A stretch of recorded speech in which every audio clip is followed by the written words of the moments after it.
সম্মানিত হাজিরিন, গভীর মনোযোগে খেয়াল করুন। আল্লাহ রাব্বুল আলামিন বলতেছেন, যাদের অন্তরে আল্লাহর ভয় রয়েছে তারা এরকম মানুষদের ক্ষতি করবে না, কোন শিশুকে হত্যা করবে না, কোন মানুষের হক মেরে খাবে না, কোন মানুষকে হত্যা করবে না। যদি আল্লাহর ভয় তার অন্তরে যদি থাকে, তাহলে ওই মানুষ এইরকম জঘন্যতম কাজ করতে পারবে না।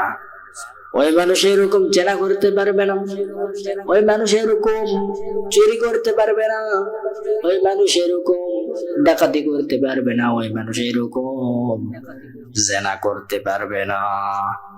এই জন্য আল্লাহ বলছেন, ইয়া আইয়ুহাল্লাযীনা আমানু তাকুল্লাহা হাক্কা তুকাতিহি ওয়া লা তামুতুন্না ইল্লা ওয়া আনতুম মুসলিমুন।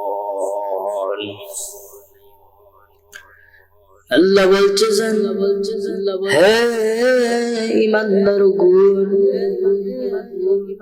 এখানে ঈমানদার গুণদেরকে আল্লাহ রাব্বুল আলামিন টার্গেট করে বলতেছেন, হে ঈমানদারগণ, তোমরা আল্লাহকে ভয় করো, আল্লাহর ভয় অন্তরে রাখো।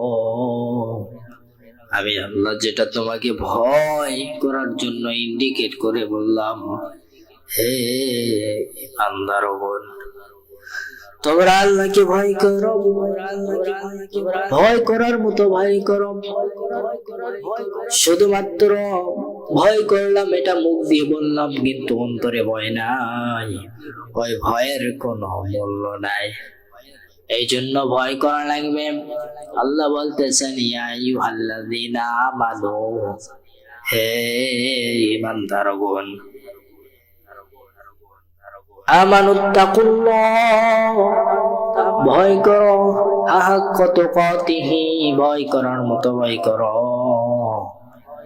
ওই মানুষের ভিতরে যদি কোনো মানুষের ভিতরে আল্লাহ রাব্বুল আলামিনের ভয় থাকে, ওই মানুষ জিনা করতে পারবে না, ওই মানুষ ঘুষ খাইতে পারবে না, ওই মানুষ সুদ খাইতে পারবে না, ওই মানুষ মদ খাইতে পারবে না, ওই মানুষ গাঁজা খাইতে পারবে না, ওই মানুষ টাকা নিয়ে প্রতারণা করবে না। যদি আল্লাহর ভয় তার অন্তরে থাকে। টাকা নিয়েছে, দেওয়ার কোনো নাম গন্ধ নাই, এমন আছে না নাই?